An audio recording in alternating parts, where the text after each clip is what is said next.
Hey, what's up guys? How are we doing? Glad to have you back after the Lakewood National. What a great race. Anyway, hey, thanks to everybody for coming on the channel. It's growing really fast.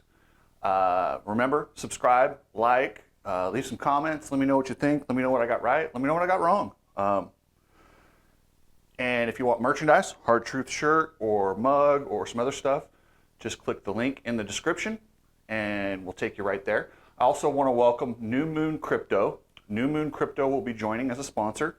I'll have a link in the description, and then also coming up in the future, I'll have a lot more stuff about New Moon Crypto and kind of explaining it. So anyway, guys, thanks. Let's get into Lakewood. I'm in the empire business. Everybody love everybody! You all know exactly who I am. All right, guys. Okay, I cannot believe Ken Roczen. I could not be happier to eat my words. I said he was done at Honda. I said he was probably done as a career. I really had no idea. But I'll tell you what, I could not be happier to eat my own words. Don't doubt me. Ken Roczen fought his ass off. So in that second moto, Eli went beast mode. Eli actually thought he had to pass Ken to win the overall. That's how bad he wanted to pass him. I never knew he went down. What's that? When did you realize he had gone down, Chase? He told me at the podium. Oh, I had so no that's idea. when you realized he didn't have the overall at the podium. I never thought I had it. I just, actually when I was behind Kenny, I thought I had to get Kenny to get the overall. But I guess if Chase would stayed in front, right? That would have given it to me? I don't know. Yeah, you had the overall. Yeah, I had no idea. Oh, okay. I thought I had to get Kenny. That's why I was going kind of crazy, pinning it. Well, speaking of that, I'd like to. There was a specific moment when you guys were battling. I don't know if you guys remember it. Meanwhile, Ken knows, okay, second place, it's just a moto. But that's how hard he fought just for a position. Hey, kudos. I'm going to go ahead and just say on record right now, Ken can do whatever Ken wants. I will not criticize him anymore. He is a legend of the sport. He is such a badass. I hope Honda re-signs him. I know Jet is racing outdoors on the 450, or that's the plan. But keep Roczen. Put him on a Supercross only deal. Do whatever he wants, Honda, but keep him. Or, hey, KTM, sign him. I don't know. Somebody needs to. Eli Tomac, beast mode is back. It's time to stop talking about the knee injury. I don't think the knee's an issue. He's riding his ass off. I mean, he smoked him in the first moto. Second moto, he was charging, and I did find it odd that it's funny, these guys that don't know the scoring system. He thought he had to pass Roczen to get the overall, and he didn't. He just had to stay there and hope that Chase didn't blow it.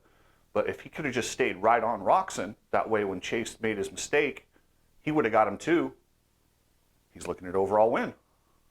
Or actually, no, he wouldn't have, because then he would have been second behind Roczen. But either way, that just shows you how hard Ken fought to stay in front of him, and that was everything Eli had. I mean, he literally wore his brakes out. He said his brakes went out, and that's where he was the last couple laps. He just couldn't ride with those brakes. Chase Sexton. Oh my God. Chase, what are you doing? Like, how many races has this guy given away, gift wrapped? I know he didn't give away the overall in this one, but he gave away the moto. Moto wins are big. That's 25 points, or outdoors. That's a big deal. It's kind of cool that it worked out for Ken. Ken's been screwed enough times that, hey, take it. But Chase Sexton, it's just so weird, and it's the way. I think it's this new generation of riding is what it is. It's a little bit of that. It's a little bit of being young. It's a little bit of mistakes. It's just, yeah, I don't know. Scratch my head. I have no idea. My only guess is that new style of riding where everybody's balancing on the pegs causes an issue. And, it's less forgiving. It looks smoother when it's good, but when it goes bad, it's on a razor's edge. You can't correct it as quickly as you can if you're sitting down or riding a more conservative style. El Hombre, Jason Anderson. Looks like a new guy outdoors. He's never really done well at altitude here. He is training at his place in New Mexico, so he's somewhat acclimated to the climate, so it wasn't that big of a deal in the altitude. Fought his ass off, got fourth. I look for him to get 1 or 2 more wins this season. I don't know if he's going to be in the title hunt. I mean, he's pretty far behind right now, so we'll have to see how that goes. Antonio Caroli, 3 hole shots in a row. 3 people. That's awesome. I hope he's having as much fun as I am watching him. I want to see him stay all year. I really, really hope he does. If he does, he may get a win. He'll definitely get a podium. He's getting better every week. And yeah, I mean, KTM's probably like, yes, please, please stay, please stay, please stay. He's in for 1 more round for sure. We'll have to wait on the others. Ryan Dungey, the Diesel. He looks exactly like he did when he left. Problem is everyone else has gotten better. I don't know if he can find that speed. It's going to be interesting. He's never ridden really good on the West Coast tracks. So when we get to Redbud, Southwick, Millville, that'll be a more accurate judge of where he's at. I don't expect him to be in the title hunt. I don't expect him, well, he's pretty much out of the title hunt. But I'd like to see him get a podium or 2. I don't see him getting a win. It's going to take a little bit of luck, but that happens. You know, a couple of guys are going to have to be out. But it's just nice to see the Diesel out there. I'm happy for him. Yeah, good on Ryan Dungey. Justin Barcia finally saw some signs of life. Apparently he was sick, which all these guys get sick. It's just part of the deal as a pro racer. You get sick because you're constantly pushing your body to the edge. But yeah, he was sick, missed some testing, got it dialed in.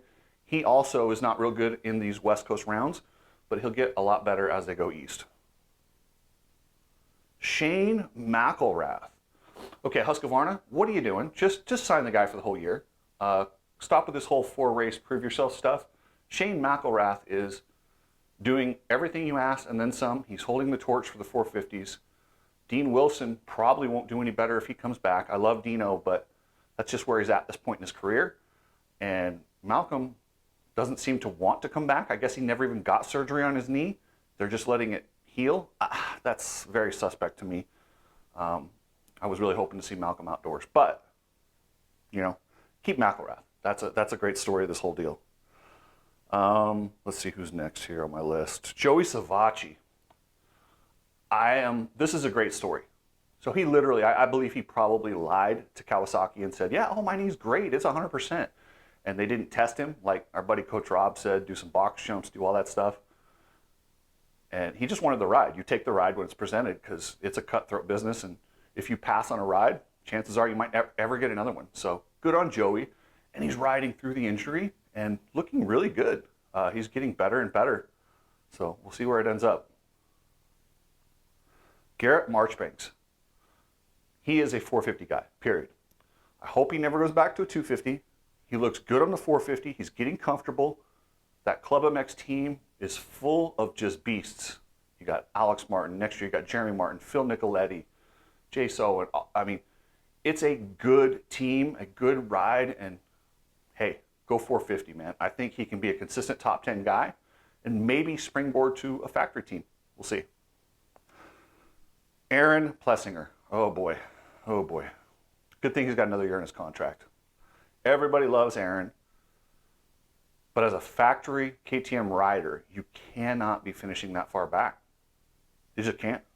So, Christian Craig, he was fast, but he went down in the first turn of the first moto. Then he had a big get off in the second moto, totally twisted his bike, stopped in, fixed it, and ended up, 12th? So, good on Craig, fast. He'll be there all year. He's going to be one of those top probably 3 to 7 guys right there with Caroli and Dungey. Hep Suzuki. Hep Suzuki is struggling. They're in the process of building a World Supercross team and completing the outdoors. So it's kind of like a lot of resources and not a lot of people. A lot of people spread thin. Justin Bogle was struggling, so he just sat out for the season. They brought in Marshall Welton, and their guys finished 13-14. Hey, that's respectable. We can live with that. Now, Jet Lawrence. So after Paula, we were looking like, oh my God, how are they ever going to beat him? This guy's going to go 24-0.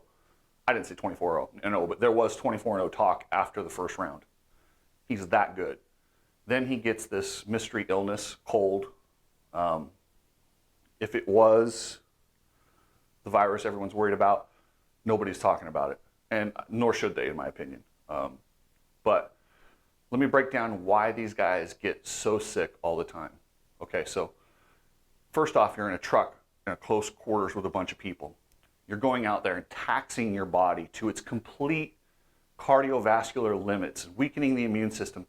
Then you come back, everybody wants to talk to you, high five you, you're spreading germs, and you're at your weakest immune system, and your body fat is like almost zero. And then the next day they jump on an airplane while they're still recovering a little petri dish of germs. So yeah, riders get sick all the time. I don't know exactly how to fix that, but you just have to ride through it. Jet, Hunter, and Levi Kitchen are doing their best to do that. With a 2-2, Jet gets the win. I mean, he's doing exactly what he needs to. Hunter, he's also doing exactly what he needs to. He doesn't look as sick as Jet, but he's hanging in there. He's only 12 points behind, so it's far from a runaway. Well, unless your name's not Lawrence. Everyone else is pretty far behind. Levi Kitchen's got 101 points. Jet's got 139. So almost a full round. We're getting close to that, 2-moto gap, that's a considerable gap. When you get that 2-moto gap, that's where you can kind of relax a little bit and just race and not have to worry about points. Levi Kitchen, I told you guys, this kid is legit. He is so good. And the first time he gets a start, runs away with it. I mean, Jet made a push at him. Jet even said, I tried to get up there. I tried to push him to see if he'd make a mistake. And he just went faster. Make him, because sometimes once you get that second maybe, they start to try harder and they make a few more mistakes. But realistically, I'm pretty sure he ended up dropping it even more and end up pulling out. So I'm like, damn it. So Justin Cooper, getting stronger. Yeah, I hope he gets some good results. He's off to the 450 class next year. He's not going to have a 250 outdoor championship, which is crazy considering how fast he's been outdoors. And that's where we first noticed him, was all his fast qualifiers. And yeah, but he's building off of it. That foot injury was horrendous. It's nice to see him up there battling. Joe Schmoda carrying the torch for PC. He looks pretty good. He's strong. He'll be there, up there in the top 5. I wouldn't be shocked if he got a win or gets on the podium a little bit more consistently, but I mean, he looks strong. Styles Robertson. Let me just say this. Whoever at Husqvarna let him get away, you're dumb. Stop signing these rookie kids for 2 years or 1 year. Sign them for 3+ years. If you believe in them that much, give them a chance to develop. I'll tell you what, if Bobby Hewitt was still at Husqvarna, I can almost promise you Styles Robertson would have his good breakout season, which he's going to have in 2023. He'd have it at Husqvarna. Instead, he'll be at Star. Great job on Star to poach him. So it was a nice sign. He's doing really good. 6th place at Colorado. Good on him. Michael Mosiman. I'm like a gambling addict with Michael Mosiman. I keep picking him to win because he's so fast. But then he's down in the first turn. And then his gas boils or something else happened to the bike and he fades back. Man, he's going to win one. If I keep picking him, eventually I'm going to be right. But yeah, if I were a gambler, I'd be in deep trouble right now going with Mosiman. But he's fast. Matt LeBlanc, great ride for the rookie at Lakewood. He's coming along. That's a solid, you can build off an 8th place. Let him go. They were going to do just a few rounds and hold him for amateurs. Looks like he's going to do the whole season. So good on Matt LeBlanc. How you doing? Seth Hamaker. This is one of your most improved outdoor riders, but man, was that a stupid move in the second moto. Come on, man. I'm all for rubbing his racing. I'm all for bumping, but you cannot have a high-speed collision like that smashes both of you and looks to have hurt Nate Thrasher. You have to check up. You have to have a little bit better racecraft than that. So, yeah. Outdoor nationals, the speeds are so high. It's not like in Supercross when you got a little 180 turn and you're slamming into somebody, which those are pretty dangerous too, but I'm still kind of okay with those. Outdoor nationals, I almost think block passing should be a thing of the past, unless it's a really slow turn, but with the bikes and as fast as these guys corner, there's no slow turns. They're going 20, 30 miles an hour. If you don't believe me, go back and put on a race from the 90s and see how slow they were going around those turns. So these guys that say, oh, Bob Hanna, these guys, they ran into each other, they were going a hell of a lot slower. I would say compare it more to road racing. Nick Romano looks solid. He's right there his rookie season, looking great. Max Voland, his bike broke in the first moto. So as hard as KTM's been on him, I'm going to say, KTM, you suck too. Your bike broke there. Your bike broke at Paula. Like, stop putting all the pressure on Max. Just let him build. Just leave him alone. Roger, back the hell off. The kid's building. He's going to be good. His talent hasn't gone anywhere. All right, guys. That's it for this week. That's your wrap up from Lakewood. Remember, subscribe, buy some merch if you want it, and yeah, we'll keep this thing going. All right, guys. Thank you. Later.